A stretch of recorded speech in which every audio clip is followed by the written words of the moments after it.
नमन करते हुए संविधान के लिए माता परम पूज्य बाबा साहब डॉक्टर भीमराव अम्बेडकर सर्व समाज में राजनीति प्रेरणा स्रोत मान्यवर साहब काशी राम जी चरणों में शीश नमन करते हुए बहुजन समाज की मसीहा मान्य जैन कुमारी मायावती जी से आशीर्वाद लेते हुए आज बगरई गांव के अंदर आज के कार्यक्रम के मुख्य मेहमान मुख्य अतिथि बहुजन समाज पार्टी राजस्थान के प्रदेश अध्यक्ष आदरणीय श्री भगवान सिंह जी बाबा, आज के कार्यक्रम की अध्यक्षता कर रहे जिले के जिला अध्यक्ष श्री ओम प्रकाश जी बोध, कार्यक्रम के अतिथि जिले के प्रभारी श्री राम स्वरूप जी बोरा, श्री चंद्रगुप्त मौर्य जी, श्री राजेश चौरटिया जी, पवन बेरवा जी, प्रहलाद बोरा जी, रामलाल जी, रामधन जी, सूर्यकरण जी, गोपी किशन जी, पूर्व जिला अध्यक्ष श्री जगदीश बेरवा जी, पूर्व प्रभारी श्री नंद किशोर निहाल जी, रामदस जी, रामदेव चितलानिया जी, सौरमल जी, ओम प्रकाश जी,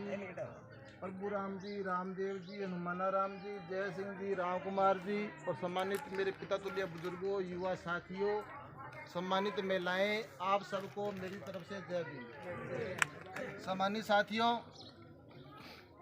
बहुजन समाज पार्टी राजनीतिक पार्टी के साथ साथ में एक सामाजिक आंदोलन है, सामाजिक विचारधारा है। काफ़ी लंबे टाइम से गांव-गांव में जाकर के बहुजन समाज पार्टी के माध्यम से जो गरीब समाज है, जो मेघवाड़ है, रेगर है, खटीक है, धोबी, वाल्मीकि, मोची, सुनार, सुतार, लोहार, डोली, देवासी, तमाम जो ये SC, ST, OBC जो तमाम गरीब जातियां हैं, इनके अंदर जागृति और चेतना पैदा करने की हम लोग कोशिश कर रहे हैं। कौन सी कोशिश? कि इस गरीब समाज के अंदर संत रविदास आए, संत कबीर आए, महात्मा बुद्ध आए, एकलव्य भील आए, भीलू भील, बाबा रामदेव महाराज, बाबा साहब डॉक्टर अम्बेडकर और मान्यवर साहब काशी राम जी ने अपना पूरा जीवन लगा करके हमें रास्ता बताया। रास्ता कौन सा रास्ता बताया? कि अगर आप जो रास्ता बताया कि इस रास्ते पे चलोगे तो आपकी गुलामी ख़त्म हो जाएगी, आपकी गरीबी ख़त्म हो जाएगी। आज देश को आज़ाद हुए 75 साल हो गए। 75 साल के बाद में भी आज भी गांव में, शहरों में बड़े पैमाने पे गरीब वर्ग के साथ में जातिवाद, छुआछूत और भेदभाव होता है। आज भी जब हमारे बच्चे नौकरी करने के लिए बाड़मेर, जैसलमेर, जोधपुर जाते हैं तो उनको कमरा भी किराए पे नहीं मिलता है। आज भी गरीब समाज के जो लोग हैं गांव के अंदर चौराहे पे खुल के बोल भी नहीं पाते। आज भी जाति के आधार पे कत्ल होता है, जाति के आधार पे बलात्कार होता है और थाने के अंदर उनकी सुनवाई करने वाला कोई भी आज नहीं है। सुनवाई करने वाला क्यों नहीं है? क्योंकि हम लोगों ने, हमारे समाज में जो संत महापुरुष जन्मे, उन लोगों की हम लोगों ने बात नहीं मानी। परम पूज्य बाबा साहब डॉक्टर अम्बेडकर नहीं होते तो आज मैं आपके सामने और आप लोग मेरे सामने बैठे हुए नहीं होते। आज अगर हम इस गांव के अंदर, इस बगरई गांव के अंदर, इस ऊंची आवाज़ के अंदर मैं आज अपनी बात रख रहा हूं कि ये देन बाबा साहब डॉक्टर अम्बेडकर की है। आज राजस्थान के अंदर सैकड़ों हमारे MLA, SC, ST के MLA, MP है, कलेक्टर, SP, मास्टर पटवारी हैं। आज हमारा राष्ट्रपति बनता है, उप प्रधानमंत्री बनता है, कलेक्टर बनता है। ये सारी की सारी देन बाबा साहब डॉक्टर अम्बेडकर की है। बाबा साहब डॉक्टर अम्बेडकर को पूरा विश्व मानता है। America, Japan, Pakistan, Africa, Iran, Iraq, पूरा विश्व मानता है। लेकिन ये मेघवाड़, रेगर, खटीक, धोबी, वाल्मीकि ये लोग मानते नहीं। जब 14 अप्रैल आएगा तब उसके ऊपर 2 फूल चढ़ा देंगे और जब परिनिर्वाण का दिवस आएगा तब उसके ऊपर फूल चढ़ा देंगे। लेकिन बाबा साहब डॉक्टर अम्बेडकर ने जो रास्ता बताया, उस रास्ते पे चलने की हम लोग कोशिश नहीं करते हैं। जब कोशिश नहीं करते हैं तब आज़ादी के 75 साल के बाद में हमारे ये हालात हैं कि गाँव के अंदर बड़े पैमाने पे हमारे साथ में शोषण होता है, भेदभाव होता है। आज 100 में से 90% लोग गरीब और गुलाम हैं। 24 घंटे में 18-18 घंटे काम करते हैं। 18-18 घंटे काम करने के बावजूद भी घर में अच्छा मकान नसीब नहीं होता है। 18-18 घंटे काम करने के बावजूद भी घर में अच्छा पौष्टिक भोजन नसीब नहीं होता है। 18-18 घंटे काम करने के बावजूद भी अपने बच्चों को अच्छे स्कूल और अच्छे कॉलेज में हम लोग पढ़ा नहीं पाते। 18-18 घंटे काम करने के बावजूद भी जातिवाद और छुआछूत और भेदभाव का शिकार होना पड़ता है। क्यों? क्योंकि हम लोगों ने बाबा साहब डॉक्टर अम्बेडकर की बात का मंथन और चिंतन नहीं किया। बाबा साहब डॉक्टर अम्बेडकर ने कहा था कि राजनीतिक वो मास्टर चाबी है जिससे सभी समस्याओं के ताले खोले जा सकते हैं। जब तक आप लोग राज पे कब्जा नहीं करोगे तब तक आपका भला होने वाला नहीं है। जब ये बात हम लोग गांव गांव में आके आपको बताते हैं भी आप लोग विचारधारा को सुनो, आप लोग पार्टी के साथ में सुनो आप, तब आप लोग एक ही बात बोलते हो कि ये पार्टी वाले कौन सी गेहूं की बोरी डालते हैं। यही तो बात बोलते हो तो ये पार्टी वाले कौन सी गेहूं की बोरी डालते हैं। ये पार्टी वाले गेहूं की बोरी डालते हैं। अगर ये नेतागिरी ना हुए ना तो ये गुंडे और बदमाश लोग गांव में रहने नहीं देवे। 24 घंटे आपको नेता की जरूरत पड़ती है। ये कपड़ा जो आप लोगों ने पे रखा है, ये कपड़ा आप मार्केट से लेकर के आते हो। इस कपड़े बनाने की फैक्ट्री किसने लगाई है? सरकार ने लगाई है। जब गांव में झगड़ा होता है तब तो आप पुलिस थाने के अंदर जाते हो। पुलिस थाने की व्यवस्था किसने करी है? सरकार ने करी है। उसके अंदर पुलिस स्टाफ की व्यवस्था किसने करी है? सरकार ने करी है। जब घर में कोई बच्चा बीमार होता है तो हॉस्पिटल के अंदर लेके जाते हो। हॉस्पिटल किसने बनाया है? सरकार ने बनाया है। दवाई की व्यवस्था किसने करी है? सरकार ने करी है। आप अजमेर जाते हो तो बस में जाओगे, ट्रेन में जाओगे, सड़क किसने बनाई है?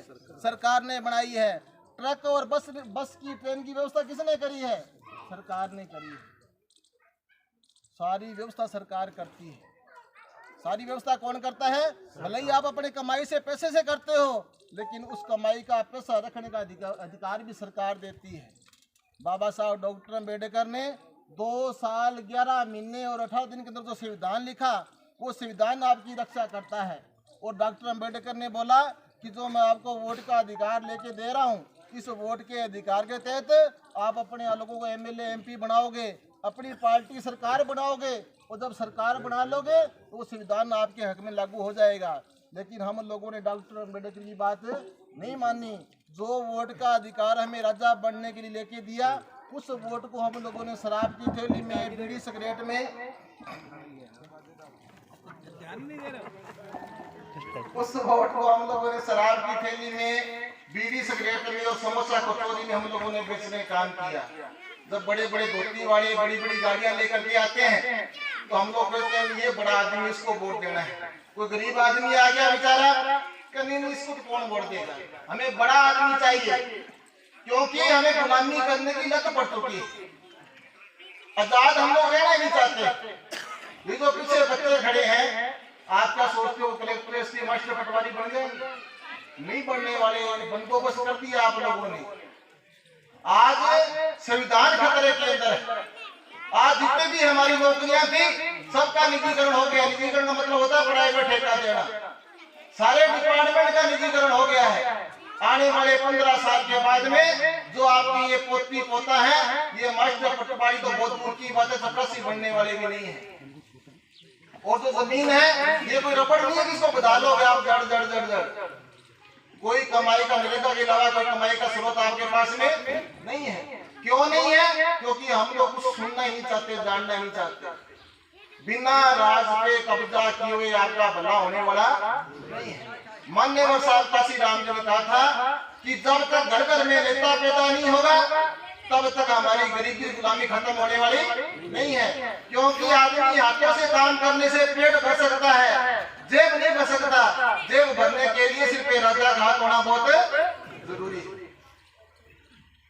जब महिलाओं को बोलते हैं कि आप लोग भी मीटिंग में आया करो, तो मीटिंग में आने से आप लोगों की नाक कटती है, शर्म आती है। जब सालासर जाना होवे, रामदेवरा पे जाना होवे, जब कोई यात्रा पे जाना होवे, तो खूब डीजे बजा बजा के डांस करके आप लोग चले जाते हैं। लेकिन जब मीटिंग में आने की बात होती है तो हम लोगों को शर्म में आते हैं। आज जो लोग पर्दे में रहते थे, जो लोग महलों में रहते थे, जो लोग कभी रोड के ऊपर नहीं आए, आज उनकी भी जवान जवान लड़कियां रोड पे आके वोट मांग रही है, रोड पे आके चुनाव लड़ रही है, रोड पे आके वो लोग राजनीति कर रहे हैं और हम लोग राजनीति से दूर भाग रहे हैं। तो साथियों, मेरा आप लोगों से निवेदन है कि बहुजन समाज पार्टी आपका घर है। बहन कुमारी मायावती जी आपके वर्ग की है, आपकी बिरादरी की है। बहुजन समाज पार्टी जब तक मजबूत नहीं होगी तब तक हमारा उत्थान होने वाला नहीं है। और परम पूज्य बाबा साहब डॉक्टर अम्बेडकर ने जो संविधान लिखा है, वो संविधान अगर खत्म हो गया तो इस देश के अंदर हमें कोई रहने नहीं देगा।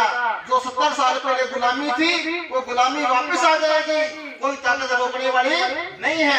माननीय प्रदेश जगदीप श्री भगवान सिंह जी बाबा भरतपुर के हैं और पिछले 35 साल से अपना घर बार छोड़ करके और पूरे राजस्थान प्रदेश के अंदर गांव-गांव ढाणी-ढाणी के अंदर जाकर के इस बहुजन समाज को जगा रहे हैं। ऐसे पूरे देश के अंदर सैकड़ों लोग अपना घर बार छोड़ के लगे हैं ताकि समाज के अंदर जागृति और चेतना पैदा हो। तो मेरा भी आप लोगों से निवेदन और अपील है कि आप लोग भी महीने में 1 दिन 2 दिन अपना टाइम निकाल करके और आसपास के गांव में जा करके और जो मैंने आपको बातें बताई है, जो माननीय जैसी आपको बातें बताएंगे, वो बातें आप अपने अपने समाज के अंदर उनको बताने का आप लोग काम करें। जब तक हमारा माइंड वाश नहीं होगा, जब तक हम लोगों में जागृति नहीं आएगी, तब तक हमें रास्ता मिलने वाला नहीं है। इसी आशा और उम्मीद के साथ में हम लोग आप लोगों के बीच में आए और आप लोगों ने हमारा माला फैला के सत्कार किया, इसके लिए भी मैं आपका बहुत बहुत आभारी हूँ। और मैं आपसे आशा और उम्मीद करूंगा कि आप लोग गांव-गांव में जाकर के ढाणी-ढाणी में जाकर के बहुजन समाज पार्टी की विचारधारा को, परम पूज्य बाबा साहब डॉक्टर अम्बेडकर की विचारधारा को, संत रविदास संत कबीर की विचारधारा को आप लोग गांव-गांव ढाणी-ढाणी में फैला करके बहुजन समाज पार्टी को मजबूत करेंगे। इसी आशा और उम्मीद के साथ में मैं आपसे इजाजत चाहता हूँ। धन्यवाद। जय भीम, जय भारत।